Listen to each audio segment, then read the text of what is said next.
Saludamos a todos quienes nos están escuchando alrededor del planeta, sea cual sea la hora y lugar, les damos la bienvenida a Permacultura Podcast, un espacio donde conversaremos y aprenderemos sobre este fascinante tema. Bienvenidos y bienvenidas a este podcast. Este es un podcast para viajar por el mundo de la permacultura, por sus territorios, por sus enseñanzas y por varias características que tienen para permitirnos forjar un mundo nuevo. Soy Marcos Toscano y les hablo desde Quito, Ecuador. Y yo soy Pablo Llambías desde Chile. Y esto es Permacultura Podcast. Bienvenidas a todas y todos a una nueva conversación permacultural en esta escuela sonora que tenemos el gusto de compartir con ustedes que nos escuchan y con Marcos Toscano. ¿Qué tal, Marcos? Hola Pablo, hola queridos perma escuchas, estamos en un nuevo capítulo y espero que podamos ir transmitiendo porque a veces son temas muy técnicos, pero vamos a mirar cómo nos va. Bienvenidas, bienvenidos a Permacultura Podcast. Estamos empezando a conversar de temas un poco más técnicos. Nos estamos metiendo ya de lleno en el tema del diseño permacultural, del que hicimos una pequeña introducción la semana pasada. Y hoy intentaremos conversar de cómo encaramos un proyecto de diseño territorial, cuáles son los primeros pasos y cuáles son los datos más importantes que tenemos que tener en cuenta para comenzar y qué estrategias ocupamos en permacultura para esto. Bueno, nosotros habíamos hablado durante toda la exposición que estuvimos mirando sobre el libro de David Holmgren. Había ahí varios análisis que son importantes tomar en cuenta cuando uno entra directamente ya en el diseño, porque nosotros ya deberíamos entender algunas perspectivas que ya deberían estar apuntadas.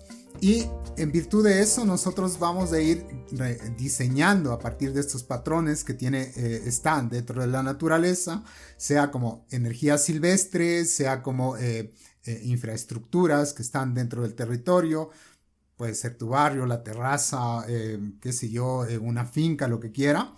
Pero vamos a ir como haciendo un poco de análisis de lo que realmente necesitamos. Lo primero que habíamos dicho es tener en claro la sectorización. Porque a partir de los sectores nosotros vamos a poder hacer las zonificaciones. Entonces, lugar donde entra el viento, hay posibilidades de incendio, hay posibilidades de inundación, ruidos, sonidos, etc. A partir de eso ya vamos generando la zonificación, donde pongo yo una barrera viva, donde es lo que yo pongo un estanque. Todo esto está ligado también a el patrón del territorio. Entonces, en este caso sería la pendiente, donde es lo que yo voy a poner cada uno de estos elementos. Entonces, también habíamos hablado del hecho de que nosotros deberíamos haber tenido desde ya una estrategia de vinculación de elementos, porque no queremos que los elementos trabajen por sí mismos, porque tienen que tener sinergias. Entonces, la basura orgánica entra a la compostera, de la compostera ya compostada entra al huerto, del huerto ya te sale todos los recursos alimenticios, de nuevo va a la cocina y ya se ha generado el ciclo. Eso es lo que queremos, sinergias. Entonces, con las estrategias de vinculación que yo he ido como vinculando un elemento relacionado a las funciones, como habíamos hablado el tema anterior, yo ya tengo que ir empezando a generar una metodología. Esto implica que nosotros dentro del diseño tendríamos que hacer como un checklist, ¿no? Lo primero que se hace es mirar si es que vas a hacer temas de arquitectura, entonces si la casa va a ser bioclimática, si quieres tener bodega, lavandería, qué tipo de baños vas a tener, si vas a recoger agua de lluvia, no, bodega de herramientas, techos vivos, todo lo que sea. Pero también necesitamos el tema permacultural. Y ahí está donde están los estanques, las hierbas medicinales, todo lo que tiene que ver con plantas silvestres, si es que tienes un pequeño bosque frutal, espacios de recolección de biomasa, invernaderos, bodegas, todo lo que tengas que tener, un checklist. Vos vas a estar haciendo este checklist con la persona que es la dueña o propietaria. Es raro esto de que alguien sea propietario de la tierra, pero bueno. El tema es que quien está administrando el terreno es el que te contrata o vos mismo, es tu terreno, tu terraza, lo que sea. Entonces yo voy a hacer un checklist. ¿Qué es lo que quieren? Reúno a la familia a ver qué queremos tener aquí, qué queremos sembrar, etcétera, etcétera. Entonces haces un checklist. Con este checklist hacemos la estrategia de vinculación y obviamente si es que ya estás en un proyecto mucho más grande, ya tienes que hablar de infraestructuras mucho más elaboradas como cuerpos de agua, ¿no es cierto? Represas, embalses, lagunas, depende de qué es lo que vas a hacer, ¿no? Hay trabajos formidables que se hizo a partir del estudio de Keyline, pero lo ideal es generar primero antecedentes del sitio. ¿En qué se usaba esta propiedad? ¿Qué tipo, cómo eran los dueños? Si es que usaban o no tóxicos. Sacar el criterio del cliente. ¿Cómo quiere vivir? ¿Cómo realmente sueña vivir? Recoger la información. Habíamos hablado también de los PDOTs. No solo vos vas a coger la información cuando vos visitas el sitio y miras por dónde viene el viento, etcétera. Preguntas a un campesino, una campesina, que son bibliotecas andantes, sino que también podrías ir a los PDOTs, los planes de desarrollo y organización territorial. Hay un montón de información. Obviamente no te vas a leer todo. Lo que te importa a vos ahí es clima, tipo de suelos y uso de suelo. Porque a partir de eso también vienen normativas, que ya es el ámbito jurídico legal, de cuánta cantidad de agua vos puedes mantener en tu terreno, qué tipo de infraestructura vas a tener la posibilidad de construir de acuerdo al uso de suelo. Entonces ya son temas mucho más jurídicos. Ahora quiero hacer notar aquí, haciendo un paréntesis súper importante. Un permacultor no puede abrogarse y hacerse el súper bacán de que lo sabe todo. No, un permacultor es un diseñador, punto. Pero muy importante que nosotros trabajemos como permacultores con arquitectos. Yo al menos trabajo con una arquitecta y una bióloga. Porque son gente que saben de un montón de cosas que yo no sé. O sea, yo soy diseñador, pero no soy botánico. Entonces, para una bióloga es súper más fácil. La arquitecta te va a decir, mira, el uso de suelo aquí es esto, la normativa es esta, y puedes construir hasta 2, 3 pisos, lo que sea. Te va a decir exactamente lo que tienes que hacer. Entonces, ojo con eso, cierro paréntesis. Una vez recogida la información, entonces entro a una consideración del terreno. ¿Qué tipo de suelo es? Si es franco arenoso, franco arcilloso, si tiene mucha arena, mucha arcilla. Yo voy a depender de un estudio y un análisis que por lo general son análisis que los permacultores hacemos, son bastante, llamémoslo así, como artesanales, ¿no? Como no necesitas llevar eso al laboratorio de la universidad, lo que sea. No tienes que hacer. Pero hay análisis de suelo que son súper buenos. Lo pueden ver en hay una página que tenemos, Samay Permacultura, y ahí pueden ver algunos videos sobre esto. Y una vez que ya tienes esta información, los criterios del cliente, vas a poner una puesta en común de qué es lo que quiere el cliente y vos como diseñador hacia dónde diriges para hacer la terraza, lo que sea. Mira, el viento viene por acá, tal vez aquí pongamos un poco de bambú, va a generar el viento va a generar este tipo de incidencias que ya vamos a hablar, por ejemplo, cuando hablemos qué es lo que pasa con las hojas cuando hay la transpiración. Es interesante que toda la neblina no es sino transpiración de lo que es savia bruta, ¿no es cierto? Que transpira la planta y eso también alimenta tus otras plantas. Entonces, ¿cómo yo uso todas esas cosas? Yo voy a ir a tener que tener un criterio en común donde pongo cada cosa, si a mi cliente, a la persona que está o a mi diseño y a las personas que están alrededor les parece bien, cómo les va entendiendo todo esto. Y después de eso ya directrices del proyecto, ¿no? O sea, cómo es lo que vos vas a ya poner la conceptualización que ha estado recogiéndose en informaciones ya en el plan y después en el master plan. Siempre es necesario hacer anotaciones in situ. Entonces siempre hay una primera observación súper larga, meditativa. ¿Cómo observas? Así. Si ves, en este silencio ya dejas de el parloteo mental y te dedicas a diseñar. ¿Por dónde llega el viento, el sonido? ¿Dónde está? Acaba de pasar un carro, etc. Todo eso involucra un montón de escenarios que a vos te va a informar el propio terreno de qué es lo que voy a hacer. Entonces tiene que ser una observación bastante larguita, ¿no? De una media hora, si puedes, bien observado, si puedes un poco más, mejor, va a depender también de la extensión. Y después una segunda observación de la finca, es como un niño preguntarse, ¿por qué estos árboles están aquí? ¿Están bien puestos? ¿Quién lo puso? ¿Qué función está haciendo? ¿Por qué hay este estanque aquí que no se llena? ¿Por qué están los huertos expuestos totalmente al viento? Entonces, como un niño preguntarse cosas, nada de criticar ni nada, es una tontería, porque no te va a llevar a ningún lado, pero en cambio preguntarte como un niño te va a revelar cosas súper interesantes. Entonces, a partir de eso, una tercera observación, y si en la primera observación o la segunda lo hiciste en verano, la tercera tendría que ser en invierno, pero por lo general no hay esos tiempos cuando ya entras a hacer diseño, es decir, es como hacer una casa, no tienes esos tiempos. Entonces, por eso mismo es necesario que vos preguntes a las personas, ¿qué es lo que pasa por aquí cuando llueve? ¿Por dónde viene el agua? Etcétera. Si vos puedes capturarlo con observación, perfecto. Y a partir de eso ya inicia el prediseño. El prediseño es simplemente hacer un esbozo de zonas, sectores pendientes, presentarle al cliente y decirle, oye, ¿qué te parece esto? Una vez que ya está eso, ya tienes los elementos del diseño y empiezas una línea de actuación que ya tiene que ver con algunos tests que vos vas a tener que tener, ¿no? El uso del terreno, cuántas personas habitan, profesiones, conocimientos, capacidades, todo eso, estilos de vida, la edad, si hay alguna persona que tiene alguna, qué sé yo, problema físico, tiene silla de ruedas, todo eso tienes que averiguar para tu diseño, ¿no?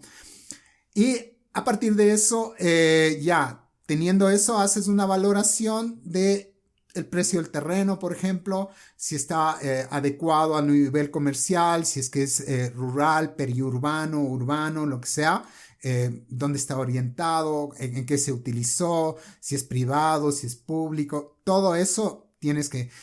Parece que es muy engorroso, pero no es, porque hay metodologías de diseño que lo encuentras en todo lado, bueno, no en todo lado, al menos los más profesionales de los permacultores tienen este tipo de metodologías ya subidas a la red y ahí puedes poner metodología de diseño permacultural y pum, te sale varios tipos de metodologías donde vos puedes cogerle como una hoja de ruta medio interesante y que vos vas afinando.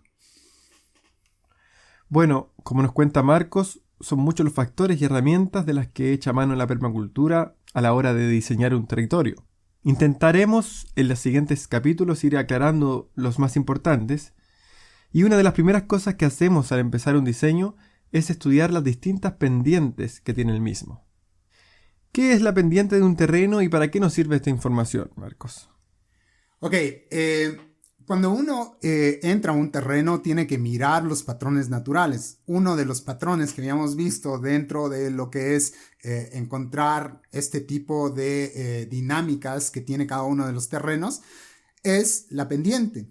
Entonces, en cualquier propiedad, cuando vos haces un análisis de pendiente, en topografía la pendiente es un concepto que permite medir el grado de inclinación del terreno.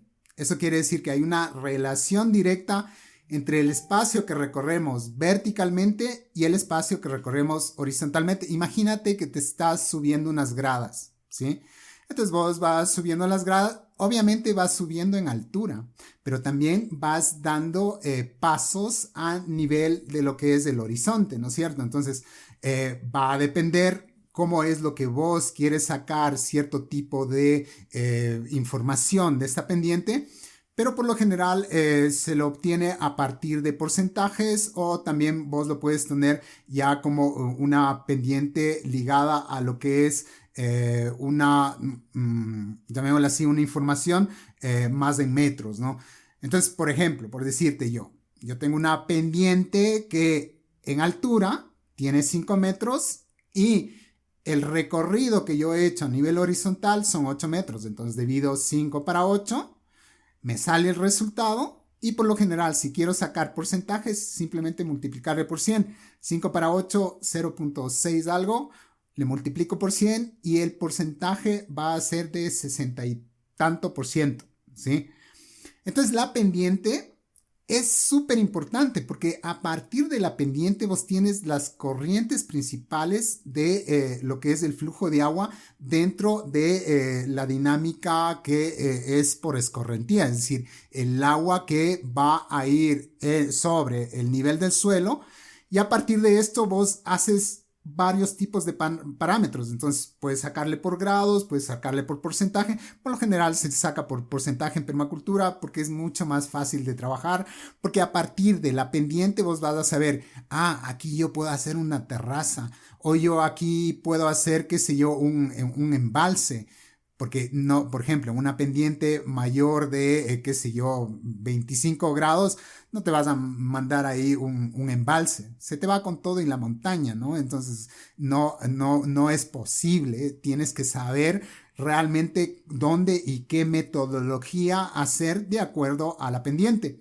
Entonces, esto va caracterizando y contribuyendo a permitir, por ejemplo, la velocidad de escorrentía como vos quieres que fluya el agua. Entonces, yo puedo hacer varias dinámicas. Tengo ahí, por decirte, un estanque, una pendiente más o menos pronunciada de unos 15, 18 grados. Pero yo puedo ver a qué velocidad quiero que vaya el agua. Entonces, obviamente ahí yo ya tengo zanjas de infiltración, zanjas de desviación, zanjas de irrigación, cada una de acuerdo a si yo tengo pastoreo, si yo tengo producción orgánica, si yo tengo árboles. Todas esas son dinámicas. Ojo, acuérdense que este es un podcast, es muy difícil como especificar con figuritas y todo, que queda mucho más fácil. Pero por eso mismo están los cursos, varios cursos a nivel mundial. Los nuestros son bastante buenos. Pablo y yo estamos dando cursos y eso es importante que ustedes miren. ¿Por qué? Porque es importante que nosotros sepamos por qué nosotros vamos a caracterizar la pendiente. Porque a partir de eso, por ejemplo, el punto clave, no sé si han oído ustedes el tema del punto clave, línea clave. No es sino basado exactamente en la caracterización que yo tengo de la pendiente. Entonces, una pendiente siempre va a permitirte entender qué es lo que vas a hacer, tanto con el flujo de agua como con las carreteras, por ejemplo. Si es que yo vivo en una parte arriba de una montañita con una pendiente X, ¿sí? No voy a coger una carretera que vaya directamente así, flujo abajo, porque va a agarrar tal velocidad el agua a partir de esa carretera que te va a romper todo abajo. Diosito te podrá perdonar cualquier cosa, pero el agua no. El agua, hiciste alguna tontería y chao, chao. O sea, olvídate porque el agua no te va a perdonar. Entonces, claro, el análisis de cualquier propiedad debe hacerse empezando siempre desde el punto más alto. Entonces te ubicas en el punto más alto para entender dónde están los puntos clave. Un permacultor que ya más o menos sabe de esto, a simple ojo ya sabe dónde hay un montón de puntos clave donde yo puedo hacer un montón de embalses, tener ahí, qué sé yo, cuerpos de agua, lo que quiera, yo puedo hacer lo que quiera. Entonces las partes más altas siempre empiezas vos para hacer el análisis del terreno. Entonces siempre se recomienda que en las partes de mayor a 45 grados de pendiente, vos siembres árboles, porque de no, se te puede caer, se te puede haber deslaves, puede hacer incidencias muy fuertes. Mirar qué es lo que puedes hacer con respecto a lo que es la protección de este tipo de pendiente. Entonces yo ya puedo hacer, qué sé yo, una zanja de desviación. Ahí no vas a hacer zanja de infiltración porque se te va a acumular el agua y se te va a caer con todo.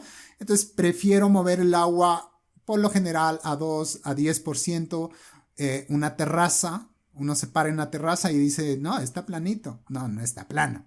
Tiene 2% de inclinación. Porque si no el agua se encharcaría. Necesita ir al desaguadero. Entonces, claro, necesita 2%. Con 2% de inclinación se mueve muy bien el agua, no es agresiva y le puedes ir haciendo los canalitos súper bien en forma siempre de zigzag y ya, patrones, ¿no? Siempre usar patrones.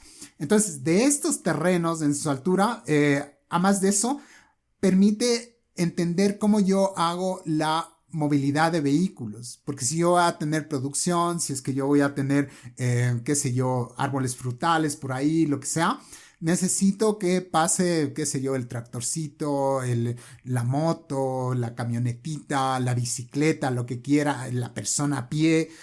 Esos caminos también son partes y dependen de la pendiente, pero acuérdense que siempre vamos desde la parte de arriba para ir entendiendo cómo va a ir el flujo a nivel de gravedad.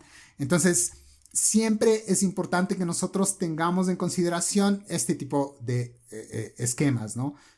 La verdad es que la pendiente nos da mucha información para ir entendiendo dónde se pueden ir ubicando las cosas en el terreno. Nos condiciona sin duda a trabajar con ella y por eso hacemos un mapa de pendientes del territorio que nos ayuda a visualizar todo esto mucho mejor. Otro factor importante a tener en cuenta previo a saber dónde ir ubicando los elementos que nos interesan en un diseño en particular es saber qué tipo de suelo tenemos. Ya nos contabas que en la página de SAMAI, el Centro de Permacultura formado por Marcos, tienen unos videos explicativos al respecto donde se cuenta cómo poder reconocer estos distintos tipos de suelo. Vamos a dejar el enlace a estos videos en la descripción del capítulo. Pero ahora para nuestros permaescuchas, ¿podríamos explicar un poco de qué tratan estos experimentos? Sí, claro. Acuérdense que el suelo es el que va a dar sobre todo los minerales para el metabolismo de la planta. Entonces, ¿cómo es lo que esto se alimenta? A partir de el hidrógeno. El hidrógeno es el bypass que va a permitir generar la savia bruta, hacer que la planta recoja cierto tipo de nutrientes. Entonces es por eso importante que nosotros sepamos qué tipo de suelo, qué tipo de pH y etc. Entonces cuando uno hace un análisis de suelo es para reconocer el suelo. Tiene varios granulometrías, llamémosle así. Está conformado por varios tipos de partículas. Unas pueden ser arena, otras son limo. La arena no es sino una piedra que finalmente se va a convertir en arcilla. Todo se va a convertir en arcilla, pero es una piedra más o menos... no es una piedra, es una piedrita enanita, ¿no es cierto? Que va puede ser desde 1 milímetro hasta 0.05 milímetros. Pero después tienes el limo. El limo de dónde sale no es sino la descomposición de la materia orgánica que se va mineralizando y ya estamos hablando de 0.05 a 0.0002. Entonces ese rango tiene el limo y a partir de ahí para abajo está la arcilla. Ahora, ¿cómo es lo que yo hago un análisis de suelo? Entonces, por lo general yo podría tener primero por el sonido, cómo suena, si suena carrasposo, como carrasposo, ¿no? Como yo ya sé que tiene mucha arena. Ese suelo tiene arena. Si es que no suena nada, tiene más arcilla, ¿sí? ¿Qué otro elemento podría ser también? Si es que yo, por ejemplo, puedo mirar dentro del análisis de suelo, si es que yo echando agua, ¿qué pasa? Yo hago un montoncito, hago como como un volcancito, ¿sí? Le echo agua y miro si el agua se queda o se va o lo que sea. Yo ahí ya también puedo saber si es que el suelo es arenoso o arcilloso. Y claro, hay temas como el pH, temas como es difícil explicarlo, pero porque habría que hacer la práctica. Nuevamente hay miles de videos sobre eso, pero es importante saber esto porque a partir del pH yo tengo la capacidad de que se alimente o no mi planta, porque en suelos ácidos no genera mucha raíz, la planta no va a generar mucha raíz, y en suelos alcalinos no va a recoger fósforo, no va a recoger cierto tipo de, por ejemplo, azufre, que es muy importante para todo lo que es el tema de la fotosíntesis. Entonces yo voy a depender de un pH que va de 6.5 a 7.5. Entonces son análisis muy concretos que nuevamente lo encuentras en cualquier red. ¿Por qué entonces es importante hacer este análisis? Porque si yo voy a hacer dentro de la pendiente un embalse, un cuerpo de agua, si es que es muy arenoso, se me va a ir el agua todita, va a haber mucha filtración. Entonces yo tengo que hacer cierto tipo de correctivos para que esto me funcione. Me imagino que hay agentes bióticos que también nos ayudan a poder identificar los tipos de suelos o la condición del mismo. Sí, claro. Habíamos hablado nosotros de que siempre hay indicadores bióticos, ¿no? Por ejemplo, si es que yo tengo en mi terreno diente de león, bastante diente de león, lengua de vaca, etcétera, se está acidificando el suelo. Entonces, no es que son malas hierbas, son indicadores bióticos nada más. Entonces, ya a partir de eso, yo ya sé que mi técnica, mi intervención dentro del espacio con cualquier tipo de agricultura que sea orgánica, biodinámica, qué sé yo, biointensiva, sintrópica, lo que quiera. A partir de eso, yo ya sé que debería aquí aumentar, por ejemplo, cierto tipo de, no sé, paja o lo que sea para mejorar el suelo. Pero cuando hablamos de pendiente y hablamos del flujo de escorrentía de agua, entonces sí, ahí sí es necesario que nosotros miremos hasta qué punto yo hago una inclinación para que el agua se desvíe, hasta qué punto va a depender del suelo. Y los agentes bióticos lo que hacen es permitirte que a veces dentro de estos canales, que ya vamos a hablar de eso la próxima semana, que yo voy haciendo, este tipo de canales permitan la descomposición de la materia orgánica, por lo tanto hay limo y eso hace que se vuelva medio impermeable el suelo. Entonces va a depender de un montón de características que yo tenga de mi propio sitio, si tiene o no coberturas, qué tipo de coberturas, si son nitrogenadas, carbonatadas, nitrogenadas es decir que son verdes, carbonatadas que ya están secas. Y todo eso yo voy a ir mirando para saber cómo mejora el suelo para la contención de agua. Porque eso es característica muy propia dependiendo del suelo. Que es un suelo franco cuando tiene limo, arcilla y arena en muy buenas proporciones los tres. Y entonces es un suelo pero perfecto. Las plantas aman eso. Pero de pronto puede ser un suelo franco arenoso. Hay mucho más arena, ¿no?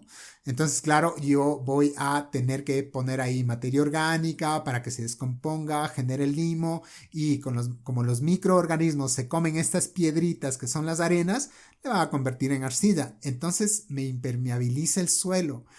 Voy a depender de muchas cosas cuando yo hablo con respecto a lo que es pendiente, con respecto a lo que es el terreno, pero el suelo es la clave como fundamental, ¿no? Incluso un mismo terreno puede tener distintos tipos de suelo, ¿no? Exacto, porque por eso es muy difícil en bioarquitectura. Alguien te dice, dame la fórmula del COF. No te puedo dar fórmulas, es imposible. Es una de las partes muy complicadas porque aquí no hay recetas. Porque yo puedo tener un suelo franco arcilloso aquí en 2800, me bajo 100 metros y ya tengo un franco arenoso. Entonces no vas a poder tener el mismo tipo de suelos. Realmente en un terreno te va a variar. Depende de la extensión, obviamente, ¿no? Bueno, vamos de a poco entrando en las primeras etapas del diseño. Y de a poco van apareciendo algunas técnicas y herramientas permaculturales. Mapeo de pendientes en el terreno y análisis de tipo de suelo. Dos fases esenciales en un comienzo. A la pasada también se mencionaron temas que vamos a tratar la próxima semana para que no se lo vayan a perder. Vamos a hablar sobre diseño hídrico y curvas de nivel. ¿Te gustaría agregar algo ya finalizando el capítulo, Marcos? Bueno, sí, un poco comentarles, ¿no? Esto ya son temas técnicos, son temas que de pronto a alguien que no conoce sobre el tema puede quedarse en las nubes. Pero simplemente vayan tomando lo que hemos dicho paso a paso, cómo se hace un diseño. Y ya el tema de pendientes es que ahí sí, obviamente hay temas, por ejemplo, el diseño hidrológico. Si no coges un curso, va a ser muy jodido que comprendas un montón de cosas. La idea de este podcast, sobre todo porque es una escuela de permacultura sonora, es simplemente dar un acercamiento lo más preciso posible, y a veces puede suceder que los temas técnicos se nos escapen porque no comprendemos. Entonces sí nos gustaría un feedback de ustedes para saber cómo vamos, ¿no? y cómo podemos mejorarlo, ¿no? Eso. Claro, hay temas que son muy gráficos y se pone un poco complejo explicarlos sonoramente. La invitación está hecha a que hagan preguntas, nos comenten cómo se va entendiendo los temas de los que vamos conversando, y así vamos mejorando en esta dirección.